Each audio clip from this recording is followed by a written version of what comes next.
প্রিয় একাদশ শ্রেণীর শিক্ষার্থীরা, গুড মর্নিং সবাইকে। আশা করি তোমরা সবাই যে যেখানে আছো ভালো আছো। আমরা হিসাব বিজ্ঞান প্রথম পত্র ক্লাসে আছি।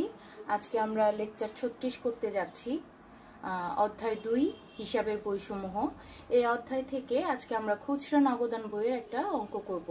গত ক্লাসে আমি খুচরা নগদান বইয়ের থিওরি কিছু পড়িয়েছিলাম, বুঝিয়েছিলাম এবং এই নগদান বইয়ের ছকগুলো কেমন হয় বা ছকটা কেমন হয়, কোন পদ্ধতিতে কিভাবে অঙ্ক করতে হয়, নিয়মগুলো একটু শিখিয়েছি। তো সেই নিয়মগুলোর প্রয়োগ এবং সেই ছকটার ব্যবহার আজকে আমরা দেখব। আমি তোমাদের কিছু উদাহরণ দেখতে বলেছিলাম, জানি না কতটুকু তোমরা দেখে বুঝেছো। তবে আজকে আমরা যখন অঙ্ক একটা পুরোপুরি করতে যাব বা পুরোপুরি করব, তখন আমার বিশ্বাস যে উদাহরণগুলো দেখলে তখন তোমাদের কাছে সেই বিষয়গুলো ক্লিয়ার হয়ে যাবে, উদাহরণগুলো আরো সহজ মনে হবে। আজকে আমরা অনুশীলনীর একটা অঙ্ক করব খুচরা নগদান বই সংক্রান্ত। দেখো, সৃজনশীল ব্যবহারিক সমস্যা ও সমাধান, অনুশীলনী 149। তোমাদের বইয়ের 436 পৃষ্ঠা বের করো। হিসাব বিজ্ঞান প্রথম পত্র বই 436 পৃষ্ঠা, সেখানে 149 নাম্বার যে অঙ্কটা আছে সেই অঙ্কটা আমরা আজকে করব। তোমরা তোমাদের সামনে খাতাপত্র নিয়ে প্রস্তুত থাকো। যখন আমরা অঙ্কটা শুরু করব তোমরাও সাথে সাথে করবে, আমি যখন করতে থাকবো। আর প্রশ্নটা আগে পড়ে নিই। প্রশ্নটা আগে তোমরাও ভালো করে খেয়াল করে দেখো, একটা খুচরা নগদান বইয়ের প্রশ্ন কেমন থাকে। আর হাতে পেন্সিল রাখো। আর যে যে বিষয়গুলো একটু নতুন মনে হয়, ব্যতিক্রম মনে হয়, তোমাদের কাছে একটু কঠিন মনে হয় বুঝতে, সেগুলো মার্ক করে রাখো। যখন আমি বুঝাবো তখন একটু বুঝে নিও। প্রশ্নটা পড়ছি। সাকিব অ্যান্ড কোং এর নিম্নলিখিত লেনদেনগুলো 2011 সালের এপ্রিল মাসে সংঘটিত হয়েছে। আচ্ছা, সাকিব অ্যান্ড কোং এর কিছু তথ্য দেওয়া আছে, খুচরা খরচ সংক্রান্ত বা খুচরা নগদান লেনদেন সংক্রান্ত কিছু তথ্য দেওয়া আছে। সেগুলো সম্পন্ন হয়েছে 2011 সালের এপ্রিল মাসে। আচ্ছা, লেনদেনগুলো একটু দেখি। 2011 সাল এপ্রিল 1, নগদ তহবিল 50 টাকা। আচ্ছা, খুচরা নগদান বইয়ের টাকার অ্যামাউন্টগুলো একটু অল্পই থাকে, কম থাকে, যে কারণে আমাদের যোগ বিয়োগ বা ক্যালকুলেশন করতে খুব একটা কষ্ট হয় না বা ঝামেলায় পড়তে হয় না। যেহেতু খুচরা খরচ, সেহেতু আমাদের একটু মাথায় রাখতে হবে যে খরচগুলোর টাকার পরিমাণটা কমই থাকবে, এটাই স্বাভাবিক। আর এখানে 1 তারিখে যে নগদ তহবিল দেয়া আছে, সেই নগদ তহবিলটা হচ্ছে আমাদের প্রারম্ভিক ব্যালেন্স বা ব্যালেন্স বিডি ধরে আমরা অঙ্ক শুরু করব। সেটা দেয়া আছে 50 টাকা। 2 তারিখ আছে প্রধান ক্যাশিয়ারের নিকট থেকে চেক প্রাপ্তি 450 টাকা। তাহলে আমরা যেহেতু খুচরা ক্যাশিয়ার, আমি গত ক্লাসে তোমাদের বলেছিলাম আমরা যখন অঙ্ক করব নিজেদের যদি খুচরা ক্যাশিয়ার ভাবি, তাহলে অঙ্কটা করতে, সমাধান করতে আমাদের আরো বেশি সহজ হবে। তাহলে আমরা প্রধান ক্যাশিয়ারের নিকট থেকে চেক পেয়েছি 450 টাকা। আমরা যখন চেক পাই তখন আমি তোমাদের জাবেদা শিখিয়েছিলাম গত ক্লাসে, যখন প্রধান ক্যাশিয়ারের নিকট থেকে নগদ টাকা পাওয়া যায় বা চেক পাওয়া যায়, তখন সেখানে জাবেদা হয় খুচরা নগদান হিসাব ডেবিট, যেহেতু খুচরা খরচের জন্য পাচ্ছি। আর যদি নগদ টাকা পাই নগদান হিসাব ক্রেডিট, কারণ অফিসের বা ব্যবসার টাকা কমে যাচ্ছে। আর যদি চেক পাই তাহলে ব্যাংকে টাকা কমে যাচ্ছে, তখন হয়ে যায় ব্যাংক হিসাব ক্রেডিট। তাহলে এখানে প্রধান ক্যাশিয়ারের নিকট থেকে আমরা যখন চেক পাচ্ছি তখন আমরা খুচরা নগদান বইয়ে এখানে ব্যাংক হিসাব দেখিয়ে প্রাপ্ত টাকার ঘরে টাকাটা বসাবো। আর নগদ তহবিল যেটা 1 তারিখ আছে সেটা আমরা প্রারম্ভিক ব্যালেন্স হিসাবে, ব্যালেন্স বিডি হিসাবে দেখিয়ে বসাবো প্রাপ্তির ঘরে।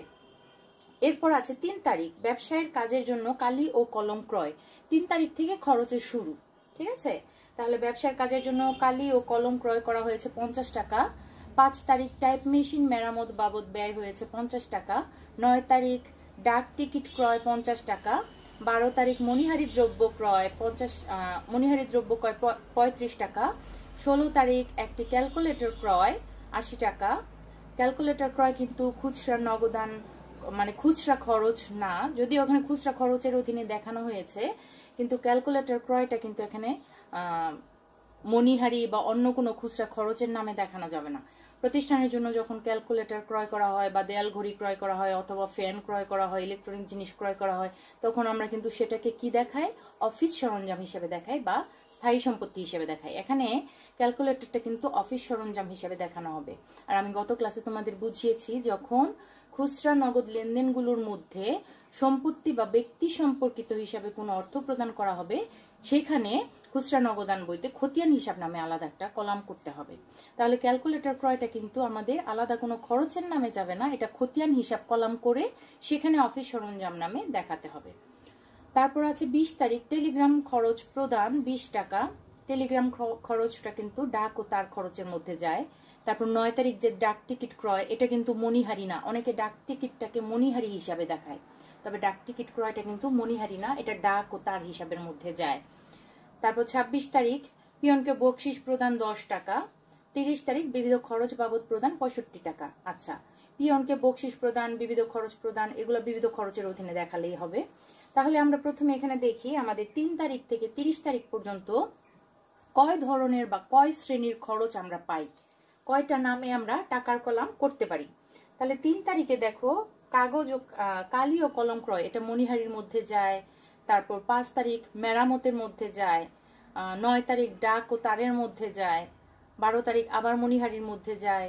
তারপর 16 তারিখ এটা হচ্ছে অফিস সরঞ্জামের মধ্যে যায়, যেটা খতিয়ান হিসাবে রাখবো। টেলিগ্রাম খরচ এটাও ডাক ও তারে যায়।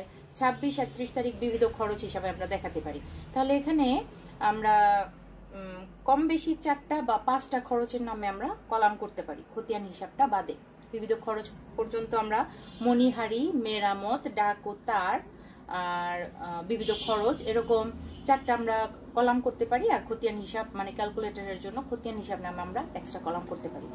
আমি এই কলামের নামগুলো শুরুতেই কেন বলছি, কারণ যখন আমরা প্রশ্নটা পড়ব আমাদের সাথে সাথে পেন্সিল দিয়ে মার্ক করে রাখতে হবে কোন খরচগুলো একই জাতীয় খরচ, মানে একটা কলামের মধ্যে লিখলেই হবে।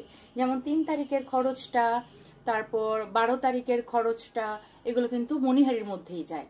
তারপর 9 তারিখের খরচ, 20 তারিখের খরচ, এটা কিন্তু ডাক ও তারের মধ্যে যায়। এরকম কোন খরচগুলো একই জাতীয় বা সমজাতীয় খরচ, সেগুলো যদি আমরা প্রশ্ন পড়ার সময় মার্ক করে রাখি তাহলে আমাদের খরচের কলাম বা টাকার কলামগুলো করতে সুবিধা হবে।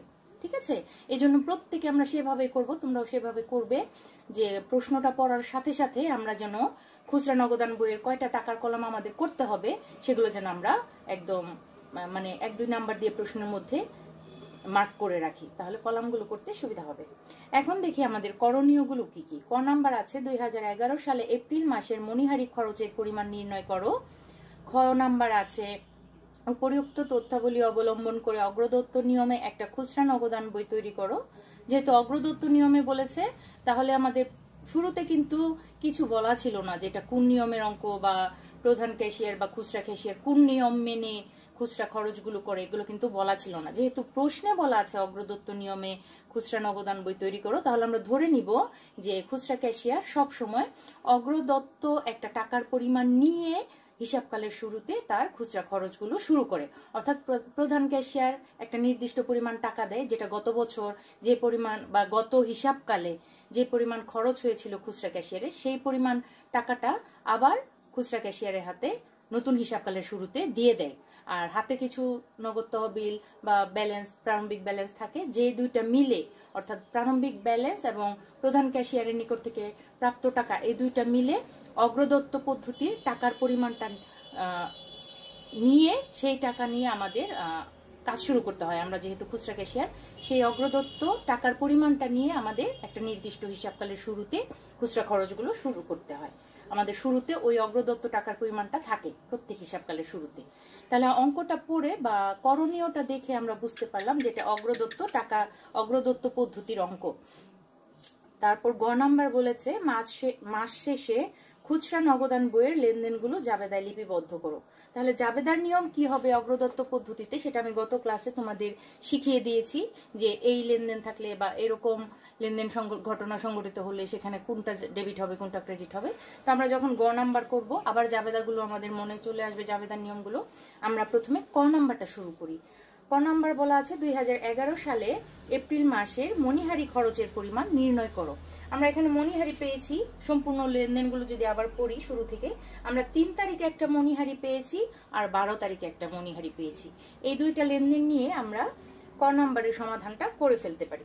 ঠিক আছে, তাহলে তোমরা খাতায় করা শুরু করো, আমিও তোমাদের জন্য সমাধান কটা করছি। সমাধান কটা বেশি সময় লাগবে না, 1 থেকে 2 মিনিট। ছোট করে একটা ছক আঁকতে পারো, তারিখের জন্য একটা, বিবরণের জন্য, মণিহারিগুলো লেখার জন্য একটা, আর টাকার জন্য একটা বা 2টা কলম করতে পারো, কোনো সমস্যা নেই।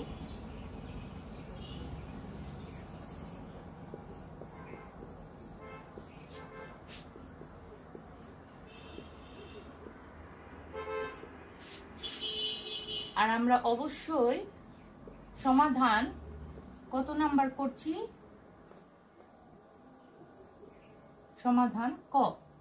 আমরা যত নাম্বার করছি পরীক্ষার সময় আমরা কিভাবে লিখবো, এত নং প্রশ্ন উত্তর ক এভাবে লিখবো। যেহেতু আমরা বইয়ের অনুশীলনের অঙ্ক করছি তাই সেই অনুযায়ী আমি শুরুতেই অনুশীলনের নাম্বারটা লিখে দিয়েছি 149 নাম্বার, সমাধান ক।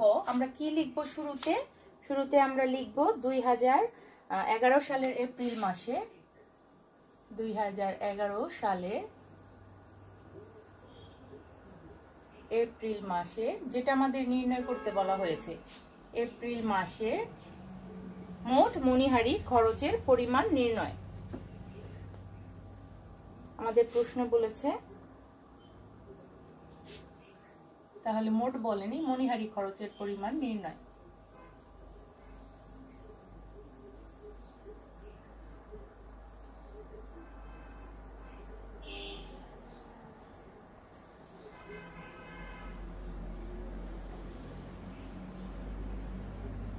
তাহলে আমরা তারিখটা প্রথমে দিয়ে নিই। তারিখ হচ্ছে এখানে 2011 এপ্রিল, 3 তারিখ, এখানে 3 দিলে হতো। আচ্ছা, তাহলে 3 তারিখ আমরা কি ক্রয় করেছি, কালি ও কলম ক্রয়, কালি ও কলম ক্রয়। কত টাকার ক্রয় করেছি আমরা, 50 টাকার। আর আমরা 9 তারিখে আরেকটা, 12 তারিখে আরেকটা পেয়েছি মণিহারি দ্রব্য ক্রয়, 12 তারিখ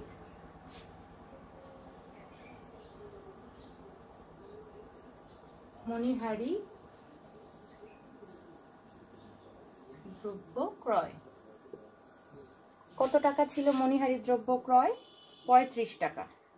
তোমরা টাকার অঙ্কগুলো হিসাবের নামের সাথে বা লেনদেনগুলোর সাথে সাথে মিলিয়ে রাখবে, যেন টাকার অ্যামাউন্ট বসাতে তোমাদের সমস্যা না হয়, ঠিক আছে?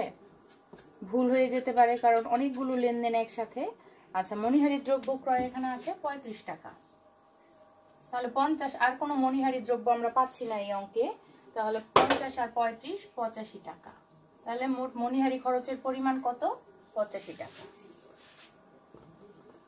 মোট মণিহারি 85 টাকা, ঠিক আছে? এটা হচ্ছে মোট মণিহারির পরিমাণ।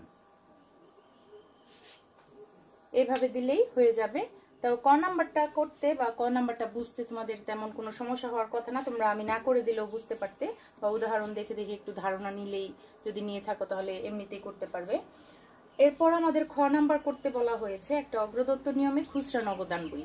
আমরা গত ক্লাসে খুচরা নগদান বইয়ের বিশ্লেষণাত্মক বা বহু ঘরা যে ছকটা শিখেছি, আমরা প্রত্যেকে খাতায় সে ছকটা এখন করি। আমিও তোমাদের জন্য ছকটা বোর্ডে আঁকবো এবং সে অনুযায়ী ছকের মধ্যে আমরা সমাধানটা সবাই করব, আমিও তোমাদের জন্য করে দিচ্ছি। তো তোমরা তোমাদের খাতায় ছকটা আঁকো, বইয়ের উদাহরণের সাহায্য নিয়ে ছকটা আঁকো, আমিও বোর্ডে ছকটা আঁকছি।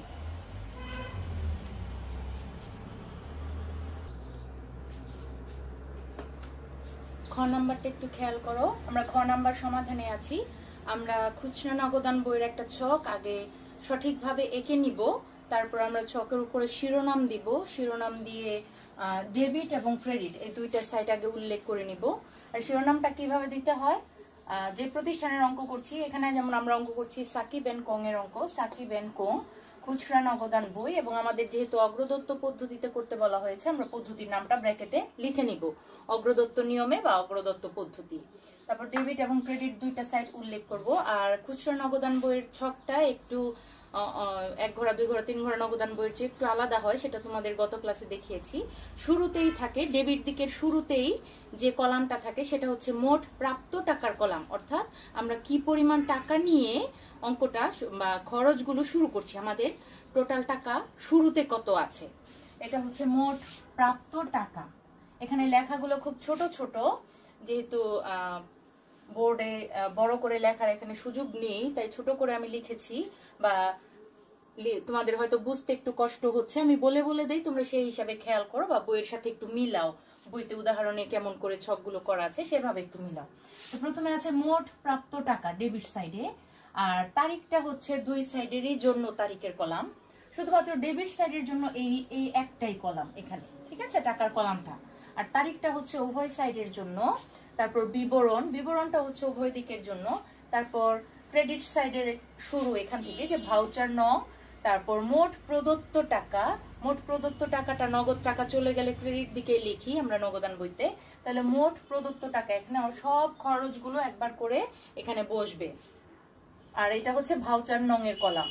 তারপর হচ্ছে মোট প্রদত্ত টাকার পর আমরা যেই বিভিন্ন ধরনের খুচরা খরচগুলো করছি সেগুলো শ্রেণী ওয়াইজ বা তাদের প্রকৃতি অনুযায়ী বিশ্লেষণ করে সেই নামে খরচগুলোর নামে টাকার কলামগুলো এখানে করা হয়েছে, সেগুলো আমরা করব। তাহলে এখানে পুরা একটা লাইনকে বা কলামকে আমরা ভাগ করব, মাঝখানে আরেকটা দাগ দিয়ে উপরে লিখবো বিভিন্ন খুচরা খরচের বিশ্লেষণ। তারপর আমরা যেই শ্রেণীর খরচগুলো পেয়েছি সেগুলোর নাম দিয়ে কলাম করব। আমরা পেয়েছি মণিহারি, প্রথমে কলামটা করলাম মণিহারি, টাকা কথাটা অবশ্যই উল্লেখ করব কারণ আমরা এটা টাকার কলাম করছি। তাহলে মণিহারি টাকা। এরপর পেয়েছি আমরা মেরামত খরচ, তাহলে মেরামত টাকা। আরেকটা পেয়েছি ডাক ও তার টাকা। এরপর আরেকটা আমরা দিয়েছিলাম বিবিধ খরচ, বলেছিলাম প্রশ্ন পড়ার সময়, বিবিধ খরচ টাকা। আর ক্যালকুলেটর ক্রয় বা সম্পত্তি ক্রয় বা কোনো ব্যক্তি সম্পর্কিত হিসাবে টাকা খরচ করা হলে সেটা আমরা খতিয়ান হিসাবের কলামটা রাখি। খতিয়ান হিসাবের জন্য একটা কলাম আমাদের সবার শেষে থাকে, তবে খতিয়ান হিসাব কলামের সাথে আরেকটা কলাম আমাদের মাস্ট যুক্ত রাখতে হয়, সেটা হচ্ছে খতিয়ান পৃষ্ঠা। কারণ আমাদের এই খতিয়ান হিসাবের কলামটা বাদে বাকি সব কলামের যোগফল নির্ণয় করার পর নিচে কিন্তু খতিয়ান পৃষ্ঠা কথাটা লিখতে হয়। শুধুমাত্র এই খতিয়ান হিসাবের জন্য নিচে খতিয়ান পৃষ্ঠা লিখতে হয় না, সেই খতিয়ান পৃষ্ঠাটা আমাদের খতিয়ান হিসাবের সাথেই শুরুতে থাকে। ঠিক আছে, এবার চলো তাহলে আমাদের অঙ্ক শুরু করি। আমাদের প্রথমে আছে নগদ তহবিল। আমাদের 1 তারিখে নগদ তহবিল আছে 50 টাকা। তাহলে সেটা হচ্ছে শুরুতে আমার হাতে আছে, এটা আমার প্রাপ্ত, মানে আমার হাতে আছে, খরচ হয়নি, এটা প্রাপ্ত টাকার ঘরে বসবে। তাহলে যেহেতু তহবিল আমার প্রারম্ভিক ব্যালেন্স, আমি 2000 প্রথমে তারিখটা বসিয়ে নিই এপ্রিল 1।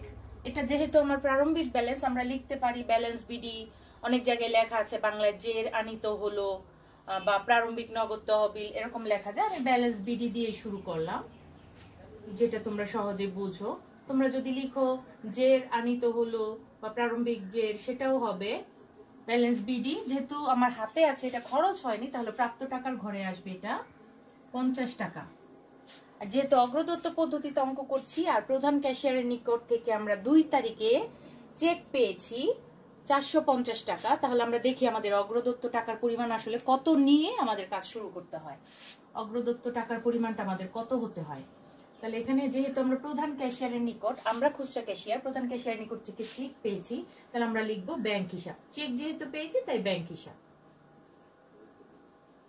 ব্যাংকে টাকা কমে গেল আর আমরা চেক পাওয়াতে হাতের খুচরা খরচের জন্য টাকা আসলো 450 টাকা। এখন দেখো 450 আর 50 দুটা মিলে হয় 500, তাহলে অগ্রদত্ত টাকার পরিমাণ কিন্তু আমাদের 500 টাকা। তাহলে প্রত্যেক হিসাবকালের শুরুতে আমরা খুচরা ক্যাশিয়ার, আমাদের প্রত্যেক হিসাবকালের শুরুতে অগ্রদত্ত পদ্ধতিতে যদি অঙ্ক করতে চাই, তাহলে প্রত্যেক হিসাবকালের শুরুতে আমাদের 500 টাকা নিয়ে আমাদের কাজ শুরু করতে হবে। ঠিক আছে, আমাদের প্রারম্ভিক নগদ তহবিল যতই থাক সেটাকে 500 টাকা বানানোর জন্য প্রধান ক্যাশিয়ারের নিকট থেকে আমাদের বাকি টাকা নিয়ে নিতে হবে। তাহলে আমাদের হাতে ছিল 50 টাকা, আমাদের অগ্রদত্ত টাকার পরিমাণ 500 বানানোর জন্য আরো 450 টাকা প্রধান ক্যাশিয়ার আমাদের দিলেন চেকের মাধ্যমে।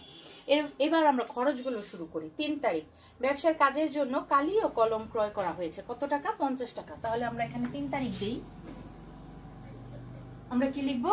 কালি ও কলম লিখতে পারি অথবা মণিহারি লিখতে পারি, কোনো সমস্যা নেই। আমরা যেটা কিনেছি সেটাই লিখি, কালি ও কলম। কালি ও কলম আমরা মণিহারির কলামে লিখবো, কিন্তু নির্দিষ্ট খরচের কলামে যাওয়ার আগে আমাদের প্রথম যেই স্টেপটা, প্রথম যে কলামটা পার হয়ে যেতে হয় বা একবার করে এই জায়গায় লিখে যেতে হয়, পা রাখতে হয়, সেটা হচ্ছে মোট প্রদত্ত টাকা। আমরা যেই খরচটাই লিখি না কেন আমাদের মোট প্রদত্ত টাকার কলামটা একবার ছুঁয়ে গিয়ে বা একবার লিখে গিয়ে তারপর নির্দিষ্ট টাকার কলামে বসতে হবে। তাহলে কালি ও কলম 50 টাকা এখানে একবার বসবে যেহেতু এটা মোট, আর মণিহারি যেখানে আছে ওই নির্দিষ্ট কলামে তার টাকাটা বসবে। ঠিক আছে, এইভাবে প্রত্যেকটা এইভাবেই হবে। এরপর আমাদের আছে 3 তারিখের পর 5 তারিখ টাইপ মেশিন মেরামত বাবদ ব্যয়। তাহলে আমার এখানে আসবে টাইপ মেশিন মেরামত। 3 তারিখের পর কত? 5 তারিখ। Type machine. তোমরা এখানে কালি ও কলম ক্রয়ও লিখতে পারো, কোনো সমস্যা নেই, ক্রয় না লিখলেও। এখানে ছোট হওয়াতে কলমটা ছোট হওয়াতে একটু বুঝতে কষ্ট, তাই আমি সংক্ষেপে লিখেছি। কালি ও কলম, তোমরা মণিহারিও লিখতে পারো, কোনো সমস্যা নেই, এখানে নাম নিয়ে কোনো ঝামেলা হবে না। তোমরা উদাহরণগুলোতে দেখবে কিভাবে করা আছে। টাইপ মেশিন মেরামত।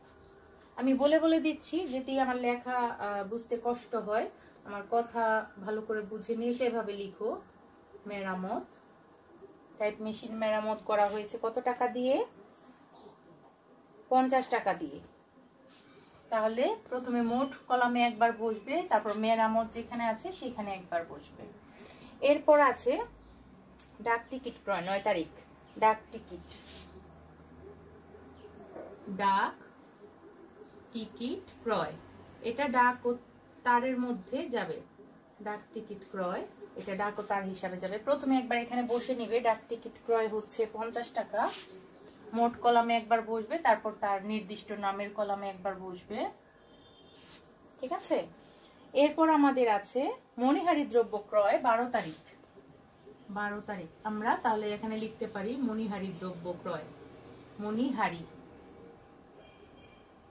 তোমরাও সাথে সাথে করে ফেলো। মণিহারি দ্রব্য ক্রয় বা মণিহারি ক্রয় একই জিনিস, একই কথা লিখতে পারো। আমরা মণিহারি কিনেছি কত টাকা দিয়ে? 35 টাকা দিয়ে। প্রথমে মোট কলামে একবার বসবে, তারপর মণিহারি যেখানে আছে সেখানে একবার বসবে। মণিহারির পরে 12 তারিখ আছে 16 তারিখ। একটি ক্যালকুলেটর ক্রয়। ক্যালকুলেটর কিন্তু হচ্ছে অফিস সরঞ্জাম। 16 তারিখ আমরা এখানে লিখবো ক্যালকুলেটর ক্রয় বা অফিস সরঞ্জাম। অফিস সরঞ্জাম যদি লিখি তাহলে আমাদের বুঝতে সুবিধা হবে যে এটা কোনো খুচরা খরচের কলামে বসবে না। ঠিক আছে। অফিস সরঞ্জাম হিসাব আমরা যদি লিখি অফিস সরঞ্জাম, তাহলে মোট কলামে একবার টাকাটা বসাই 80 টাকা। তাহলে এটা বুঝবো আমরা কোন কলামে যাবে? খতিয়ান হিসাবের কলামে যাবে। তাহলে খতিয়ান হিসাবের কলাম হচ্ছে এটা, 80 টাকা। ঠিক আছে। অফিস সরঞ্জাম এটা সম্পত্তি, আর সম্পত্তি বাচক হিসাবে টাকা প্রদান করা হলে সেটা খতিয়ান হিসাবে যায়। এরপর 20 তারিখ আছে টেলিগ্রাম খরচ প্রদান। 20 তারিখ টেলিগ্রাম খরচ।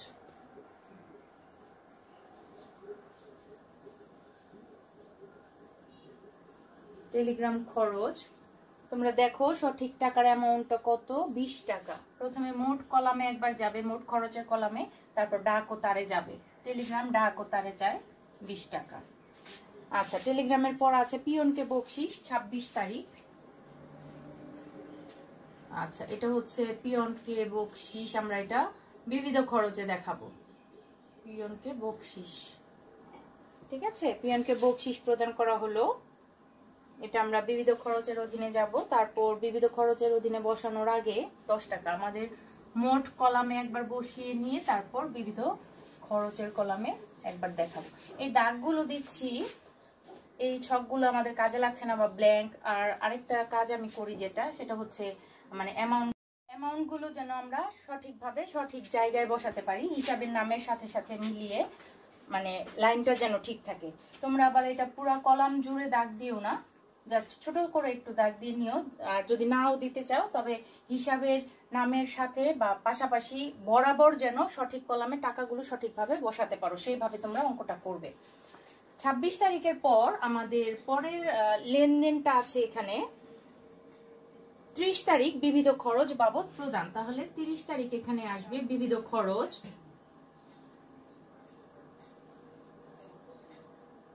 বিবিধ খরচ আমাদের আছে দেয়া বিবিধ খরচ 65 টাকা। প্রথমে মোট কলামে একবার বসে নিবে, তারপর বিবিধ খরচের কলাম যেটা, সেটা হচ্ছে বিবিধ খরচের কলামে একবার বসবে। আমাদের কিন্তু 30 তারিখ পর্যন্ত খরচগুলো লেখা শেষ, এবং আমরা একবার মিলিয়ে নিব যে প্রত্যেকটা টাকা সঠিক অ্যামাউন্ট আমরা সঠিক কলামে বসিয়েছি কিনা, এবং প্রত্যেকটা খরচ আমরা মানে এখানে প্রয়োগটা দেখিয়েছি কিনা, কোনোটা বাদ গেছে কিনা। তাহলে আমরা 3 থেকে 3, 5, 9, 12, 16, 20, 26, 30, 3, 5, 9, 12, 16, 20, 26, 30 আমরা সবগুলো খুচরা খরচই বসিয়েছি, এবং প্রত্যেকটা খুচরা খরচের অ্যামাউন্ট প্রথমে মোট প্রদত্ত টাকার কলামে একবার বসিয়ে নিয়েছি এবং তারপর সেই যেই নামের কলাম আছে সেই শ্রেণীর অধীনে আমরা খরচগুলো একবার বসালাম। ঠিক আছে, প্রত্যেকটা একটু চেক করে দেখি ঠিকভাবে বসিয়েছি কিনা। ইয়নকে বকশিস, বিবিধ খরচ 65 টাকা, এটাও বিবিধ খরচ। আচ্ছা, সবগুলো আমি ধরে নিলাম যে আমরা সঠিকভাবে বসিয়েছি। আর বইতে প্রশ্নের নিচে উত্তর দেওয়া আছে, আমরা চেষ্টা করব যেন আমাদের উত্তরটা মিলে। আর না মিললেও আমরা যেহেতু অঙ্কটা চেক দিয়েছি সঠিকভাবে করেছি, না মিললেও আমরা ধরে নিব আমরা সঠিকভাবে অঙ্কটা করেছি। এখন আমাদের করণীয় হচ্ছে প্রত্যেকটা মোট টাকার কলাম থেকে শুরু করে প্রত্যেকটা খরচের টাকার কলাম এর যোগফল নির্ণয় করা। শুধুমাত্র খতিয়ান পৃষ্ঠা, এই কলামটার মধ্যে আমরা দাগ দিব না, এটা ব্ল্যাঙ্ক, এখানে কোনো টাকার অ্যামাউন্ট নাই আর এখানে কোনো টাকা লিখতে হয় না। তাই আমরা এই পৃষ্ঠাটা বাদে বাকি সম্পূর্ণ খরচের টাকার কলামগুলো দাগ দিয়ে বন্ধ করে যোগফল নির্ণয় করব আমরা। এখন আমাদের যেটা করার কথা, যোগফল নির্ণয় করার কথা, আমরা যোগফল নির্ণয় করি। তোমরা একটু ক্যালকুলেটরে নির্ণয় করে দেখো। আমি একবার ক্যালকুলেটরে যোগ করেছি, আমার এসছে 360 টাকা। তোমরা দেখো 50 50 50, এরপর 35 80 20 10 65। আমি ক্যালকুলেশন করে নিয়েছি আগে, আমার এসছে 360 টাকা। এখন তোমরা দেখো তোমাদের হিসাবে কত আসে। আমি যতটুকু জানি সঠিক অ্যামাউন্ট যেহেতু বসিয়েছি, তোমরাও সাথে সাথে করছো, তোমাদের অ্যামাউন্টও 360 টাকায় আসবে। আর এখন মণিহারির টাকাটা এখানে আছে 85 টাকা। 50 আর 35 85, প্রত্যেকটা কলামের টাকা যোগ করো। এটা 50, এটা 50 আর 20 70, 65 আর 10 75, আর এখানে হচ্ছে 80। ঠিক আছে, এখন আমাদের কাজ কি, গত ক্লাসে আমি ছক করানো নমুনা দেখানোর সময় তোমাদের বলেছিলাম মোট টাকার কলামটা বাদে বাকি খরচের টাকার কলামগুলো আমরা ডাবল দাগ দিয়ে ক্লোজ করে দিব। অর্থাৎ খরচের কলামগুলোতে আর কোনো কাজ নেই আমার, এটা অ্যামাউন্ট নির্ণয় করা হয়ে গেছে, ক্লোজ করে দিব। যেটা এখন করতে হবে, প্রত্যেকটা খরচের কলাম ক্লোজ করে দেওয়ার পর আমি খতিয়ান পৃষ্ঠা এই কথাটা প্রত্যেকটা কলামে একবার করে লিখবো।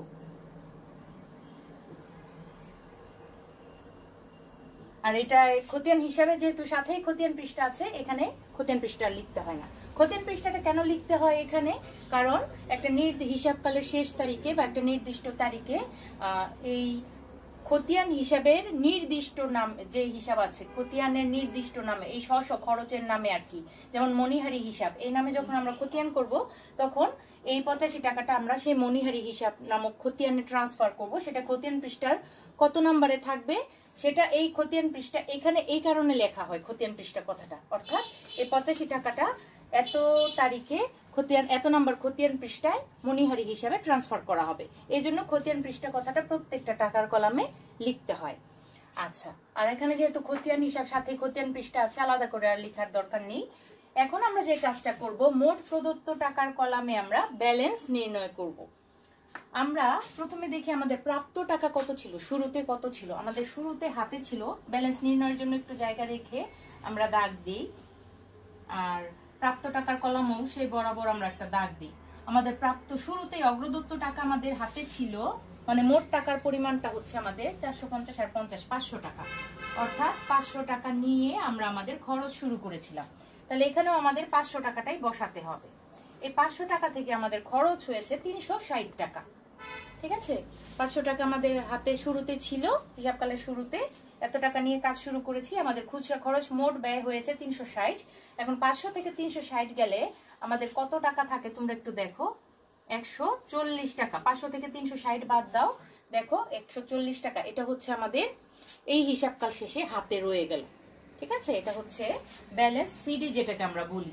এপ্রিল মাস 30 দিনে মাস, তাহলে আমরা লিখতে পারি ব্যালেন্স সিডি। ব্যালেন্স সিডি হচ্ছে আমার কত, 140 টাকা। তাহলে 500 টাকাকে আমরা এখন ক্লোজ করে দেই। আমরা ব্যালেন্স নির্ণয় করে ফেললাম।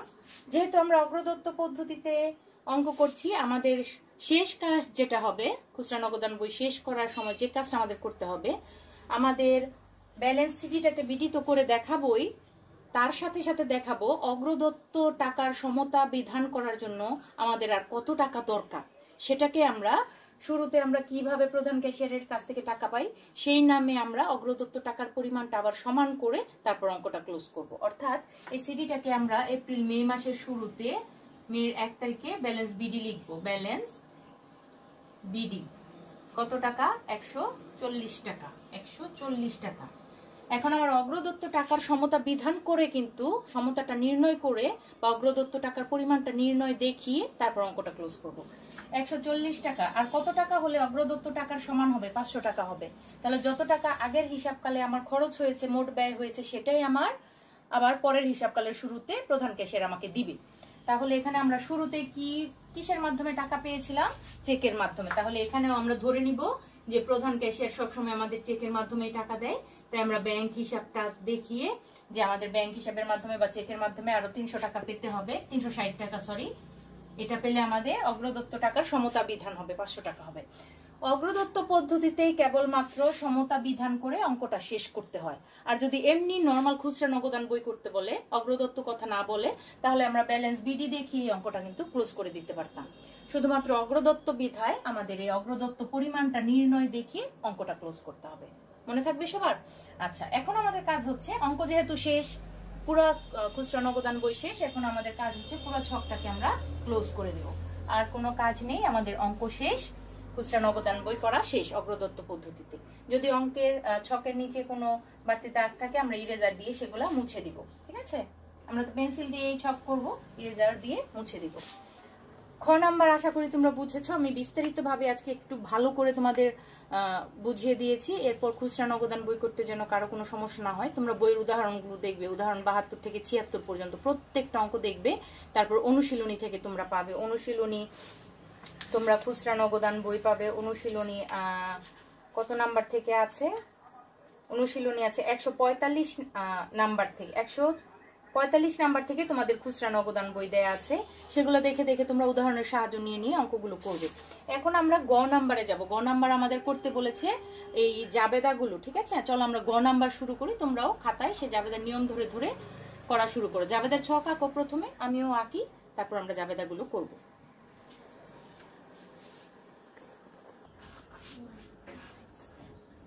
গ নাম্বার সমাধানটা একটু দেখো।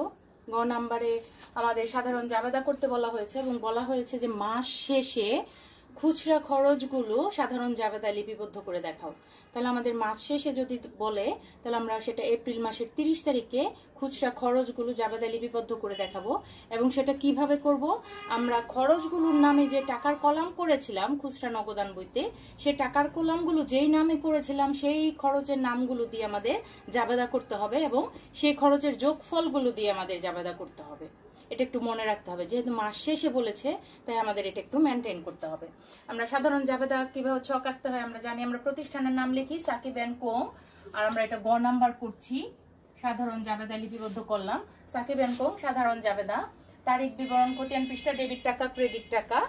আর তারিখ হচ্ছে আমাদের 2011 এপ্রিল 2 তারিখ থেকে আমাদের লেনদেনগুলো শুরু হয়েছে। এপ্রিল 2-এ আমাদের প্রধান ক্যাশিয়ারের নিকট থেকে আমরা চেক পেয়েছি। আর 1 তারিখে আমাদের প্রারম্ভিক নগদ তহবিল ছিল, এটা কোনো লেনদেন না। আমরা 2 তারিখ থেকে জাবেদা শুরু করি মাস শেষে। এপ্রিল 2-এ আমাদের যে খুচরা নগদান হিসাব আমরা চেক পেয়েছিলাম প্রধান ক্যাশিয়ারের কাছ থেকে, তাহলে আমরা সেটাকে দেখাবো খুচরা নগদান হিসাব ডেবিট আর হচ্ছে নগদ ব্যাংক হিসাব ক্রেডিট। ঠিক আছে, কারণ মাস শেষে যাবতীয় খুচরা খরচগুলোকে দেখাতে বলা হয়েছে। আর বলা হয়েছে যেহেতু এটা খুচরা খরচ করব, আমরা যে টাকা পেয়েছি, আমাদের হাতে যে টাকা আছে অগ্রদত্ত নিয়মে, সেখান থেকে আমরা টাকাটা খরচ করছি। তাই আমাদের 2 তারিখের জাবেদা বা প্রাপ্ত টাকার জাবেদাটা আগে দেখিয়ে নিতে হবে, যতই বলুক খুচরা খরচের কথা। তাহলে আমরা প্রাপ্ত টাকার জাবেদাটা আগে দেখাই। খুচরা নগদান হিসাব ডেবিট, ব্যাংক হিসাব ক্রেডিট। আমি তোমাদের গত ক্লাসে প্রথম নিয়মটা পড়িয়েছিলাম জাবেদার, যে যখন প্রধান ক্যাশিয়ারের কাছ থেকে আমরা খুচরা খরচের জন্য টাকা পাই, সেটা নগদে হোক বা চেকে হোক, জাবেদা হবে খুচরা নগদান হিসাব ডেবিট, যদি চেকের মাধ্যমে পাই ব্যাংক হিসাব ক্রেডিট। আমরা পেয়েছি 450 টাকা। ব্র্যাকেটে কি লিখবো? প্রধান ক্যাশিয়ারের নিকট হতে চেক প্রাপ্তি। লেখাগুলো ছোট ছোট, একবারে সম্পূর্ণ করার কারণে হয়তো ছোট হয়ে গেছে, আমি পড়ে দিচ্ছি, তোমরা খেয়াল করে সেভাবে খাতায় লিখো। তারপর যেহেতু মাস শেষে খুচরা খরচগুলো দেখাবো, এবার আমরা খরচগুলো দেখাই। এপ্রিল 30 তারিখ আমরা কলাম করেছিলাম খুচরা নগদান বইতে একবার টাকায় আমরা প্রত্যেকে যার যার খাতায়। সেখানে আমাদের কলাম ছিল মনিহারি নামে কলাম, তারপর ডাক ও তার নামে, মেরামত নামে, ডাক ও তার এবং বিবিধ খরচ, এই কয়টা নামে কলাম ছিল। আর খতিয়ান হিসাব নামে একটা কলাম ছিল, যেখানে আমরা সম্পত্তিবাচক হিসাবটা দেখিয়েছিলাম। ওইটাকে খুচরা খরচের মধ্যে দেখানো যাবে না, ওইটাকে আলাদাভাবে দেখাতে হবে। তাহলে মনিহারি খরচ, প্রত্যেকটা খরচ আমরা সেই নামে, যেই নামে টাকার কলাম করেছি সেই নামে হিসাবগুলো এখন দেখাবো। মনিহারি খরচ হিসাব ডেবিট, খরচগুলো ডেবিটই হয়। মেরামত হিসাব ডেবিট, মনিহারি খরচের যোগফল এসেছিল আমার 85 টাকা, আমরা যোগফল দিয়ে কাজ করছি। মেরামত হিসাব ডেবিট, যোগফল এসেছিল 50 টাকা। ডাক ও তার হিসাব ডেবিট, 70 টাকা এসেছিল। তোমরা খাতায় খুচরা নগদান বইটা দেখো যে কলামের কত যোগফল এসেছিল। বিবিধ খরচ হিসাব ডেবিট, এর যোগফল এসেছিল 75 টাকা। সব মিলে আমার মোট খুচরা নগদান হিসাব ক্রেডিট হচ্ছে এই চারটা মিলে 280 টাকা। কারণ এই খরচগুলো আমরা করেছি এই খুচরা নগদান হিসাব থেকে, এই জন্য এটাকে প্রথমে আগে দেখিয়ে নিতে হবে। এই যে খুচরা নগদান আমাদের যখন আমরা টাকা পেয়েছি, আমি যখন টাকা পেয়েছি খুচরা ক্যাশিয়ার, তখন সেটাকে ডেবিট করেছিলাম। এটা থেকে এখন খরচ হওয়ার কারণে খরচগুলো ডেবিট হয়ে গেছে, এইটা হয়ে গেছে ক্রেডিট। এই যে খুচরা নগদান হিসাব ক্রেডিট 280 টাকা, কারণ এই 450 এবং আমার হাতে 50 টাকা ছিল, মোট অগ্রদত্ত 500 টাকা থেকে আমার এই সম্পত্তিটা বাদে বাকি খরচ বাবদ আমার 280 টাকা খরচ হয়েছে। এখন আরেকটা খরচ আমি করেছি, সেটা সম্পত্তিবাচক হিসাবে যাবে, এটা খুচরা খরচের মধ্যে দেখানো যাবে না। সেটা হচ্ছে 30 তারিখ অফিস সরঞ্জাম হিসাব ডেবিট, খুচরা নগদান হিসাব ক্রেডিট। আমরা একটা ক্যালকুলেটর কিনেছিলাম, সেটা আমরা কত তারিখে কিনেছি আমাদের এখানে বইতে দেয়া আছে। আমরা অফিস সরঞ্জাম কিনেছিলাম 16 তারিখে, কিন্তু মাস শেষে দেখাতে বলা হয়েছে বিধায় আমরা 30 তারিখ দেখালাম। সেটা অফিস সরঞ্জাম হিসাব ডেবিট, খুচরা নগদান হিসাব ক্রেডিট, 80 টাকা 80 টাকা। খুচরা খরচ হতে একটি ক্যালকুলেটর ক্রয় করা হলো, এটা ব্যাখ্যায় দিয়ে দিতে হবে। আর এখানে খরচের নিচে ব্যাখ্যাটা দিতে হবে, খুচরা নগদান বই হতে খুচরা খরচ হিসাবভুক্ত হলো। আর প্রত্যেকটা লেনদেন দেওয়ার পর, জাবেদা দেওয়ার পর আমরা বিবরণের কলামগুলো ক্লোজ করে দিব এবং সব শেষ জাবেদার পর আমরা পুরো ছকটা ক্লোজ করে দেব। আশা করি আজকের অঙ্কটা তোমরা পরিপূর্ণভাবে বুঝেছো। খুচরা নগদান বইয়ের অঙ্ক খুবই সহজ, শুধুমাত্র প্রথম একটা দুইটা অঙ্ক যদি তোমরা ভালোভাবে বুঝতে পারো, পরবর্তীতে খুচরা নগদান বই নিয়ে আর কোনো সমস্যাই হবে না। তো আজকে আমি তোমাদের বলবো যে অঙ্কটা করিয়েছি সেটা আরেকবার তোমরা ভালোভাবে দেখো। বইয়ের উদাহরণ, সৃজনশীল উদাহরণ যেগুলো দেওয়া আছে 72 নাম্বার থেকে 76 নাম্বার, প্রত্যেকটা অঙ্ক ভালোভাবে দেখো, বোঝো এবং সেগুলো দেখে তোমরা তোমাদের বইয়ের অনুশীলনী SW দিয়ে দিই, অনুশীলনী তোমরা করবে 46, 146, 147 এবং 148। এই তিনটা অঙ্ক তোমরা বইয়ের উদাহরণের হেল্প নিয়ে খাতায় করবে, অনেক হেল্প হবে তোমাদের। আর এই খুচরা নগদান বইয়ের অঙ্ক নেক্সট ক্লাসে আমরা আরেকটা করব, করে আমরা এই চ্যাপ্টার ক্লোজ করে দেব। তখন সেই অঙ্কটা বুঝতে তোমাদের আর কোনো কষ্টই হবে না। তো ডিয়ার স্টুডেন্টস, আজকের ক্লাস এই পর্যন্তই থাক, পরবর্তী ক্লাসে আবার কথা হবে তোমাদের সাথে। ধন্যবাদ সবাইকে।